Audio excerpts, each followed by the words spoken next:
Character और भाजपा इसका कोई लेना देना नहीं। भ्रष्टाचार की लड़ाई और भाजपा इसका कोई लेना देना नहीं। व्याभिचार दाय नेम भाजपा, क्योंकि भाजपा का व्याभिचार से कोई लेना देना नहीं।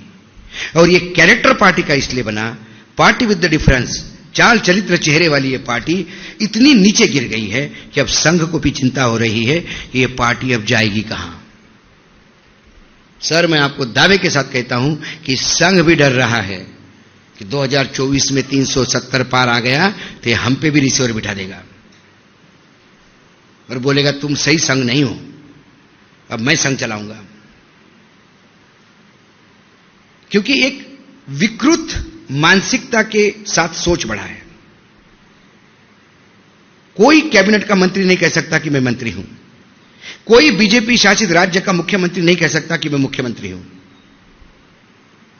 जैसा वो राय साहब जो चंपत राय है, उन्होंने कह दिया कि मैं तो मोदी जी को विष्णु का रूप में देखता हूं। तब से विष्णु जी, मैंने मोदी जी ने उनकी बात बहुत सही मानी और अपने आप को विष्णु मानने लगे। तो जब भगवान विष्णु जब श्री कृष्ण के अवतार में गीता बता रहे थे तो सब कुछ बताने के बाद भी अर्जुन की हिम्मत ही नहीं हो रही थी। तो फिर वो श्री कृष्ण अपने आप को बताते कि मैं क्या हूं, मैं पेड़ों में पीपल हूं, जानवरों में शेर हूं, मनुष्य में अर्जुन हूं। वो अपनी व्याख्या करते हैं। वैसे मोदी जी ने व्याख्या करना शुरू कर दी। मैं महाराष्ट्र में एकनाथ हूं, मैं मध्य प्रदेश में यादव हूं, मैं राजस्थान में शर्मा हूं, मैं डिफेंस मिनिस्ट्री में राजनाथ हूं, मैं हूं। एक जगह नहीं बोल पा रहे हैं, वो है गृह मंत्रालय। वो जब भी गले पे आती है कि गृह मंत्रालय में अमित हूं, तब अमित भाई ऐसे देखते हैं, सारो उठे नहीं हो तुम, हाँ, इधर नहीं आना। तो कुल मिलाकर कम से कम महाराष्ट्र एक ऐसा राज्य है, मैं बार बार कह रहा हूं, मैं यदि हो सकता है मैं अतिशयोक्ति में बोल रहा हूं, मुझे कांग्रेस पे विश्वास नहीं है। कांग्रेस पार्टी पे ही मुझे विश्वास ही नहीं है कि वो ये लड़ाई लड़ पाएगी। वो बाय डिफॉल्ट गेनर बनना चाहती है। तुम लड़ाई लड़ो, यदि मोदी जी हार गए तो हमारी विजय है, लेकिन मैं लड़ाई नहीं लड़ूंगा। तो अभी लड़ाई का जो मुख्य है वो है क्षेत्रीय पार्टियां। मुझे ममता बनर्जी से बहुत आशा है, मुझे अखिलेश से आशा है, मुझे तेजस्वी से आशा है, मुझे उद्धव से आशा है, शरद पवार से, स्टैलिन से, इन लोगों से आशा है कि ये कम से कम अपने। और महाराष्ट्र 48 सीटों का प्रदेश है, मैं बता रहा हूं आपको। महाराष्ट्र 2024 तय करेगा, मैं बार बार बोल रहा हूं। महाराष्ट्र में यदि 30 सीटों का गड्ढा हो गया तो आपने लड़ाई जीत ली। और जो 30 सीटों का गड्ढा करने के लिए आपको किसी के भरोसे नहीं रहना है, क्योंकि जब जयप्रकाश नारायण की हुंकार हुई थी, वो तो हम किताबों में पढ़ते हैं, आर्टिकल्स पढ़ता हूं। मैं तो छोटा था, दादा तो थे तब, दादा ने तो वो लड़ाई लड़ी है। तब कोई राजनीतिक दल या राजनीतिक नेता ने लड़ाई लड़ी नहीं थी, जनता रास्ते पे आ गई थी। क्योंकि जब संसद आवारा होती है तो जनता रास्ते पे उतरती है। अब संसद आवारा हो चुकी है।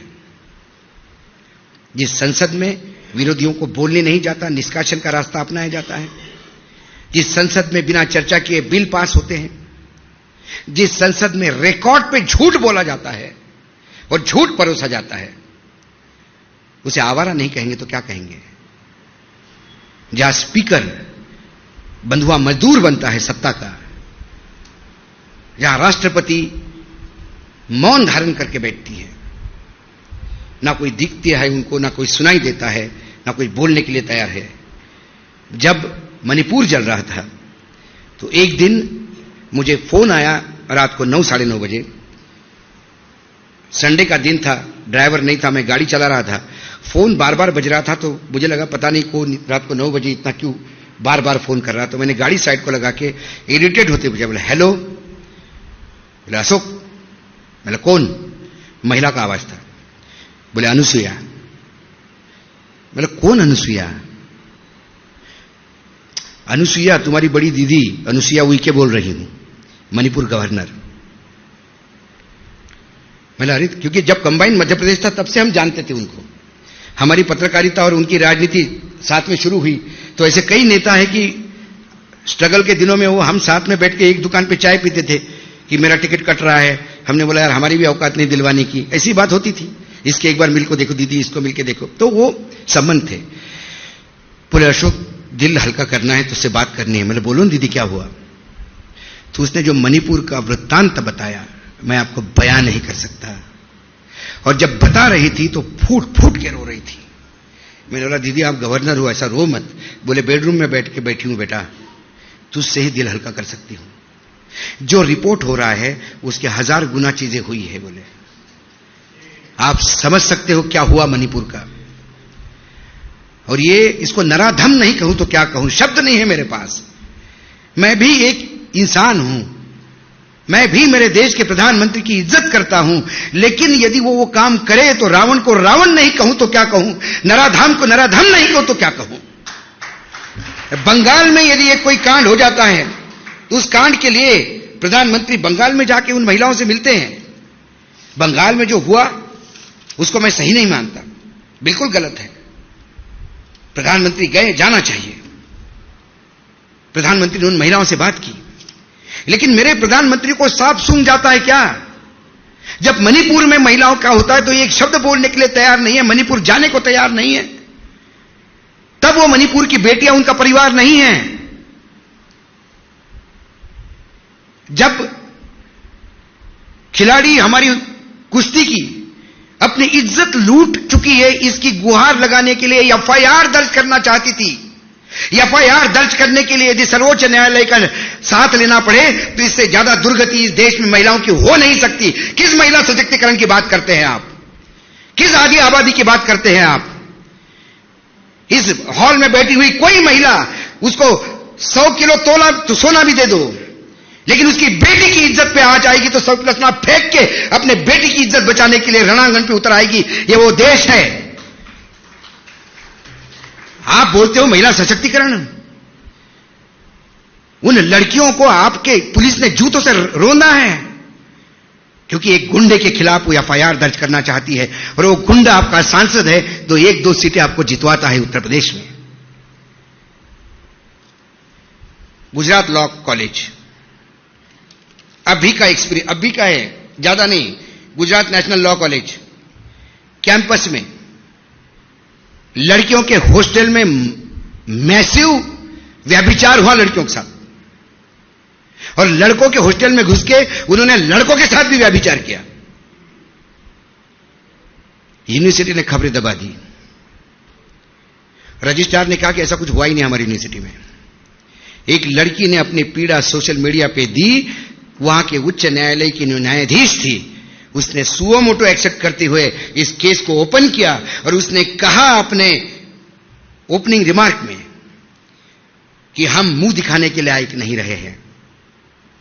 यदि लॉ यूनिवर्सिटी में ऐसी बातें होती है, जो देश के लोगों के कानून के अधिकार की रक्षा करने के लिए जो फौज तैयार हो रही है, यदि वो अपने ही अधिकारों का रक्षण नहीं कर पाती तो इससे ज्यादा शर्मसार बात नहीं हो सकती। उन्होंने हाईकोर्ट की रिटायर्ड जज हर्षा देवानी को इंक्वायरी करने के लिए भेजा और जो इंक्वायरी रिपोर्ट आ गई तो रोंगटे खड़े करने वाली थी। जो संदेश खाली में हुआ वो उसका 1% है, मैं दावे के साथ कहता हूं। राम राज्य 35 साल का गुजरात में सरकार है, राम राज्य की बीजेपी की 10 साल से डबल इंजन की सरकार है।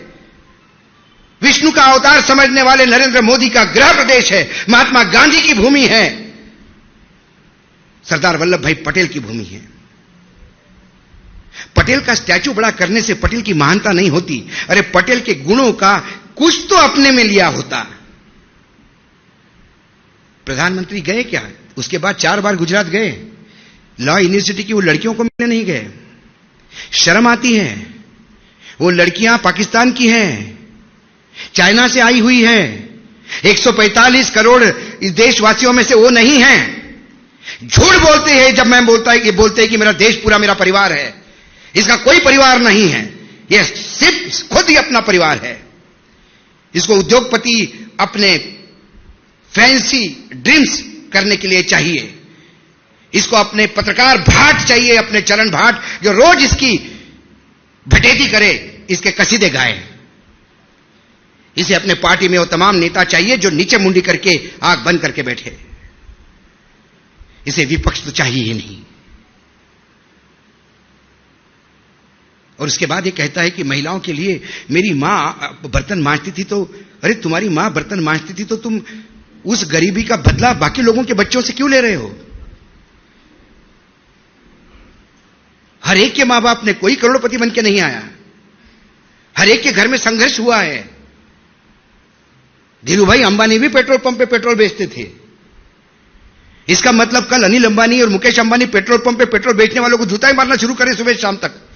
इस साल मेरा बाप बैठता था, मेरे को बड़ा बुरा लग रहा है। इनके पास मुंह नहीं है सवाल खोलने का। और इसके बाद भी देश का विकास, मैं बोलता हूं कहां है विकास? पैरामीटर्स मेरे पास आइए। देश का विकास कहां है? बोले जीएसटी बढ़ा। जीएसटी बढ़ा, जीएसटी से बड़ा फ्रॉड नहीं है।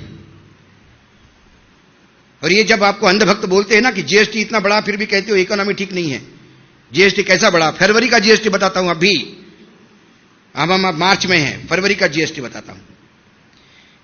1,63,337 करोड़ रुपए जीएसटी फरवरी। उनमें से central GST 31,785 crore, state GST 39,615 crore और आईजीएसटी 84,094 करोड़। यह आईजीएसटी क्या है? ये इंटर बिलिंग और उससे ज्यादा इंपोर्ट से मिलने वाले टैक्सेस है। यदि टोटल जीएसटी में सेंट्रल जीएसटी और स्टेट जीएसटी से भी ज्यादा इंपोर्ट पे टैक्स लगा के और सेस लगा के यदि आप पैसा कमाते हो तो ये देश नीचे जाना तय है। क्योंकि जो देश इंपोर्ट पे टैक्स लगा के अपनी ड्यूटी कमाता है वो अपने देश को बर्बादी के कागार पे ले जा रहा है। क्योंकि हमारे देश में इंपोर्ट ज्यादा, एक्सपोर्ट कम और 200 अरब डॉलर का घाटा है। कहां जाएंगे हम? जब ये आंकड़े कहते तो बोलते नहीं इंपोर्ट अभी नेसेसरी है, बाद में हम कवर करेंगे। अरे 10 साल से यही बोल रहे हो। पहले बोल रहे थे मुझे उनको 60 साल दिए, मुझे 60 महीने चाहिए, 60 महीने दिए। फिर आपने कहा 5 साल और चाहिए, 5 साल और दे दिए। हर बार आपको हम समय देते हैं और हर बार आप एक नीचांक गांठते हो और फिर झूठ बोलते हो कि हमने, देश बहुत प्रगतिशील है, मंगलयान भेजा, रामलला आ गए हैं। अरे बाबा रामलला आ गए तो आ गए, आगे क्या? रामलला के लिए तो लोग डोनेशन दे रहे हो, तो 56 भोग खाएगा। लेकिन रामलला के वहां जो दिए लगते हैं, 85 लाख दिए और 80 लाख दिए और 90 लाख दिए का जो Guinness book of world record बनाते हो, वो दिया बुझने के बाद उस दिए से तेल लेने के लिए छोटी छोटी बच्चियां पुलिस के डंडे खाती है। शर्म आनी चाहिए, शर्म आनी चाहिए। राम के मंदिर में जाने के पहले, मेरा राम उस मंदिर में है ही नहीं यदि मेरे छोटी बच्चियां वहां पुलिस के डंडे खा रही हैं। मेरा राम वहां नहीं हो सकता।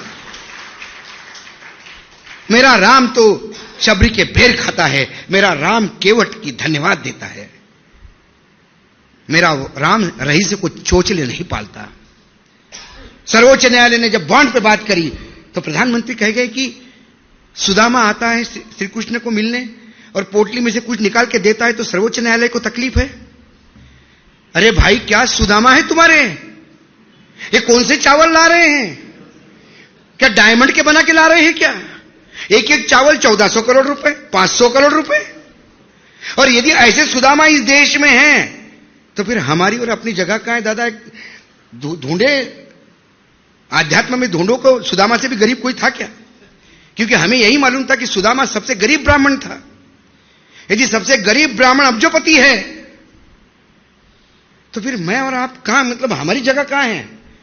हम पाताल में जाएं? बेशरम, सब बेच के खाया है। और ये वस्तु स्थिति आपको बतानी है लोगों के सामने। ये चीजें सामने लानी होगी। ऐसा नहीं कि यहां आके भाषण देके, मतलब कीड़ा नहीं है भाषण देने का, मैं, ये मेरा प्रोफेशन ही नहीं है। मैं भाषण देने वाला नहीं हूं। हम 10-10 मिनट पे 5-5 मिनट के प्रोग्राम करने वाले लोग हैं। 1 घंटा बोलने की बात नहीं है। लेकिन लगता है कि जब फेल सब हो गए तो किसी ना किसी को तो गांडी उठाना होगा। तुनीर पे तो बाण चढ़ाने होंगे, बाण तो चलाने होंगे। भले ही अकेला चले, साथ में लोग आते हैं, मिलते हैं, सुनने वाले लोग भी हैं और मेरे जैसे बोलने वाले लोग भी हैं। लेकिन सुनने वालों की तादाद कम है। हो सकता है डर के नहीं सुनते होंगे। हो सकता है कि एक अदृश्य मनमोहन देसाई की पिक्चर के सपने में रहना चाहते हो, इसलिए सच्चाई देखना नहीं चाहते। लेकिन आप सच्चाई से कब तक भागते फिरोगे? ये आपके सामने भूत आके खड़ा हो जाएगा। मैं बार बार बोलता हूं, हमने तो जिंदगी जी ली है। हम चले जाएंगे तो आने वाले श्राद्ध के दिन हमारे पोते हमारे फोटो को जूते से नहीं मारे, इसीलिए यह करना पड़ रहा है। कोई कौवे का इंतजार नहीं करेगा, कोई घास नहीं डालेगा, मैं बता रहा हूं आपको, क्योंकि तब तक आप जिंदगी नरक बना चुके होंगे इस देश में। मैं ये नहीं कहता हूं कि कोई राजनीतिक दल ठीक है, लेकिन ऐसे मर्द को चुनाव जिताइए कि जो आंखों में आंखें डाल के पूछे कि यह गलत है या सही है, बता। वहां जाके पूछ हिलाते हुए होयबा होयबा बोलने वाले लोग नहीं चाहिए। और यदि ऐसे सांसद भेजोगे तो यह आपका अपमान है। नपुंसकों को आगे भेजोगे तो वो आपके रिप्रेजेंटेटिव है। और फिर आप में भी पौरुषत्व कहां से आएगा यदि आपके नेता ऐसे हो तो? इसलिए ये यज्ञ है। 2000 के चुनाव, 2024 के चुनाव, ये चुनाव मात्र नहीं, ये देश की एक दिशा देने वाली तय होगी। और यदि ये देश उस गर्त में चला जाएगा तो फिर 100 साल लड़ाई लड़नी पड़ेगी। मैं बता रहा हूं आपको, 100 साल लड़ाई लड़ने के बाद आपको फिर एक नए सूरज के इंतजार करना पड़ेगा। लेकिन क्या भारत भूमि पे 100 साल का कोई अभिशाप है? मुगल आ गए 100 साल चले गए, अंग्रेज आ गए 100 साल चलेंगे, और ये फैसिस्ट लोग आएंगे, धर्मांध लोग आएंगे और ये 100 साल राज करेंगे। देश बचेगा नहीं। ये देश को बचाना है। हमने और आपने क्या खोया होगा, लेकिन जिन लोगों ने खोया वो ऊपर बैठे हैं। एक दिन हमको भी ऊपर जाना है, जवाब तो देना है। वहां कम से कम नजर में नजर तो गिरा सकते हैं कि हां, हमने जितना हो सका उतना तो किया, बाकी सब जाने। इसीलिए मैं धन्यवाद देता हूं दादा को। दादा ने कहा, मैं आज पढ़ रहा था, बहुत बढ़िया, एक बहुत बड़े सटायरिस्ट थे, व्यंग्यकार, हरिशंकर परसाई, मध्य प्रदेश में बहुत जबरदस्त व्यंग्यकार। तो मेरा सौभाग्य रहा कि मैंने उनको आमने सामने देखा है, ब्लड फ्लैश में। मैंने उनका इंटरव्यू किया है और बहुत जिंदा दिल इंसान थे, लेकिन वो अंतिम दिनों में थे। उनके 6 महीने बाद उनका देहांत हो गया, तो मैं उतना ही सौभाग्यशाली समझता हूं। तो उन्होंने कुछ लाइनें लिखी हैं। चंदा मांगने वाला और चंदा देने वाला एक दूसरे की शरीर की गंध बाखूबी पहचानते हैं। लेने वाला गंध से जान लेता है ये देगा या नहीं, और देने वाला भी मांगने वाले शरीर की गंध समझ लेता है कि यह बिना लिए टल जाएगा या नहीं। यह हरिशंकर परसाई ने तब लिखा था जब उन्हें नरेंद्र मोदी नाम के कैरेक्टर के बारे में जानकारी नहीं थी। नहीं तो वो नहीं लिखते। वो ये लिखते कि वर्तमान में जिसको चंदा लेना है वो आगे जो भी सज्जन आए उसके शरीर पे केमिकल डाल के गंध पैदा कर लेगा कि मुझे गंध आ रही है, तू चंदा देगा। बोले माए बाप मैं नहीं, गंध आ रही है, ईडी सीबीआई बाहर बैठी है, देख ले, देगा। तो डरो मत। ये बहुत बड़ा शूरवीर नहीं है। जो आपको डराता है उससे बड़ा डरपोक कोई नहीं होता। और इसके कई उदाहरण मैं देता हूं, और एक मोदी जी का स्वयं का उदाहरण मैं दूंगा। और ये कोई झूठ नहीं है, रिकॉर्डेड बात है। ये आपको पुलिस की डायरी में रिकॉर्ड मिलेगा। बात यह हुई है कि मोदी जी नए नए चीफ मिनिस्टर बने थे और गांधीनगर में नया राजधानी बना था। तो सारे बंगले मंत्रियों की एक तरफ और एंड में बड़ा बंगला मुख्यमंत्री का। रात में धड़म करके आवाज आई। मुख्यमंत्री जी जो पैर में था, जो शरीर पे था, वो लेके भागे घर के बाहर और जोर जोर से चिल्लाने लगे, गाड़ी खोलो, गाड़ी खोलो, गाड़ी खोलो। गाड़ी बुलेट प्रूफ थी। तुरंत ड्राइवर रात के 1:30-2 बजे नींद में भागा आया। उसके पास जो भी पहना था, बोला गाड़ी निकालो, गाड़ी निकालो। सिक्योरिटी अलर्ट हो गई, सबको गया कि सीएम बाहर निकल रहे हैं, कहां जा रहे हैं किसको पता नहीं। डीजी तक बात हो गई, सारी पुलिस वाले रास्ते पे आ गए, सीएम कहां जा रहे हैं, सीएम कहां जा रहे हैं।